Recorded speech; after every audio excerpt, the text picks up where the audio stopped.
All, welcome to Sand Compounding. This is Sandeep Manan. In today's session, I'm going to explain a fundamentally important concept, which is the difference between speculation and investing. Often, this is a very misconstrued concept by people who confuse between speculating and investing. So let me clarify. Speculation is the process or so-called trading, which is purely based on or driven by the movement of the price of the stock on a daily basis in the markets. And speculation is driven by multiple other factors like sentiments, psychology, fear, greed, multiple other things, and it's all bound with the price of the stock.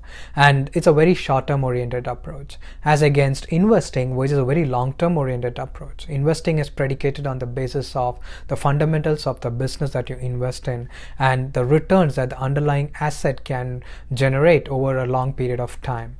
As let me quote with few examples and quotes by the legendary investors. To start with, let me quote Benjamin Graham.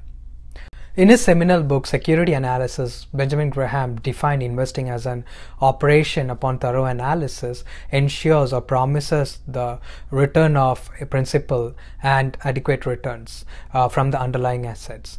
And even John Maynard Keynes, in his famous celebrated paper, General Theory of Employment, Interest and Money, stated or called investing as expecting prospective yield from the underlying assets. So it's all pertaining to the underlying assets and what returns it can generate over long periods of time, which is nothing but investing. And to conclude, the legendary investor Warren Buffett called it it's important to understand the difference between price and value.